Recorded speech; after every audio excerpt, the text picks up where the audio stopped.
We're going to have to find ourselves understanding the relationship between mass consumption, mass media, education, and all of our current societal problems.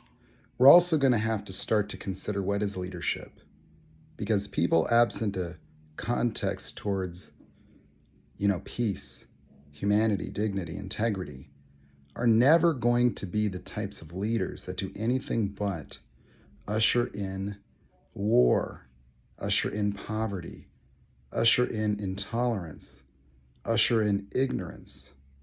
That with the technologies that we've developed, we can no longer be driven within the context of endless greed and narcissism. That the world is too small for that. The technology is too great. That the responsibility is always on the current generation to shepherd the next generation and to make the world a better place. That misinformation has no integrity and no place in our common discourse, and politics should not be fighting over the fabric of reality itself, but putting our minds together. Even with different perspectives, we still must be within the same context of making the world a better place, not arbitrarily opposing one another simply based on group affiliations. That there's a problem with two-party systems and mass consumption. And you could look at it. It's right there. That we don't need conspiracy theories when the conspiracy is documented as historical fact. And that the advancement of knowledge has not got to be an ego competition. We can't burn people at the stake for being creative anymore. That we can't resist the advancement of things that are objectively good. We can't troll people by failing to identify their context, that people that want to make a difference need to be promoted, not put down. We need to stop shaming people and trolling people for caring.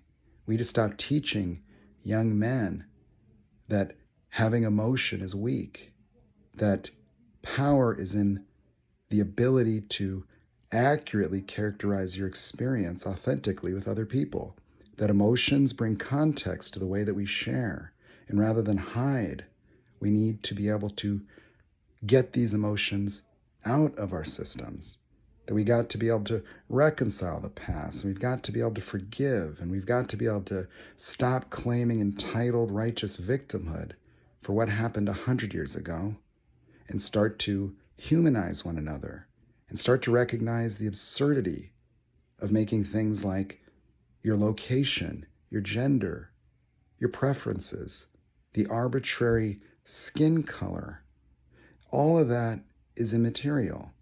When I could look at a dog and a cat play, and yet I see children in cages, and I see collateral damage that is in the form of innocent lives, and our entitlement to repeat history, simply because of history, where we're a victim to the past rather than a champion and leader for the future, where a world that shoots the Martin Luther Kings and nails the saviors to the cross fails to get the message that the table of brotherhood is what there is, that we can't continue down this dark path because it's very easy to see where it goes, that you could look, but people are afraid.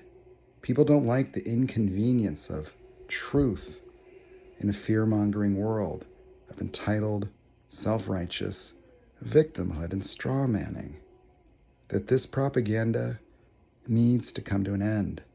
It needs to be banned. That misinformation, hatred, fear needs to be illegal. That we cannot continue to breed school shooters. We cannot continue to go down this endless bunny hole of debt and inflation. That we've got to start to remaster our relationship to reality. We got to start to look at nature and understand that we can have technology provided that the context of our utilization of technology is not compromised by the black and white thinking of ego and greed. That if you don't have the creative capacity to generate energy in an ecological balance, then you don't have the intelligence for said technology. That if you can't produce goods and services without destroying the capacity for Earth to continue to sustain life, we can't continue to sweep reality under the rug and then give a worse world to the next generation. That we can't just document everything. We can't just study it. We don't need to continue to understand what plastic does to the liver in the flounder fish. We need to just go get the fucking plastic out of the ocean.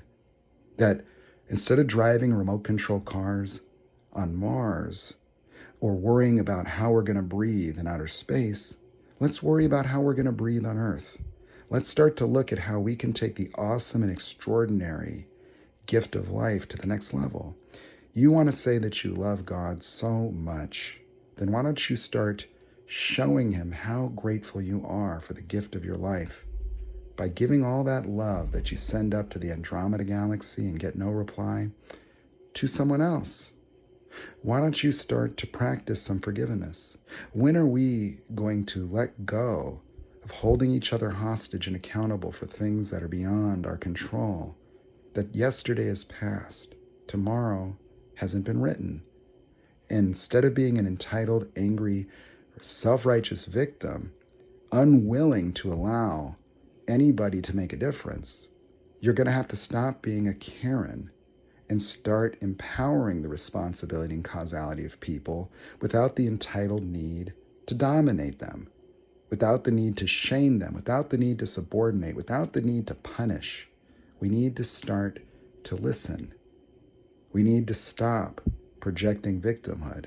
We need to stop villainizing groups for convenience. We need to start to open our minds a little bit that fear and greed and black and white thinking do not enable the levels of creative capacity required to simply do what's right and do what works. That right and wrong are very simple concepts. If somebody was willing to be objective, it's not that complicated. Blowing people up is wrong. Doing something good for the environment is right. Doing things that can objectively be observed as good for everyone is right. If something is good for one and not good for the other, then it's wrong. If you don't have the cognitive abilities to visualize a world that works, then you don't have the cognitive abilities to be a leader. Because leadership should require vision, not anger, not defiance, not hatred, not righteousness, not revenge, but cooperation, coordination, finding common ground, humanizing, authentic discussions of peace, not public relations nonsense. That it's not about some flowery utopian reality. It's about reality itself. That reality itself is that no matter what it is you believe about life and the origins of it, it is a miracle. And if you're living your life with any semblance of worthlessness, despair, and hopelessness, you're not being responsible for the gift of life. You're not being authentic for the gift of life. That being disempowered lacks integrity.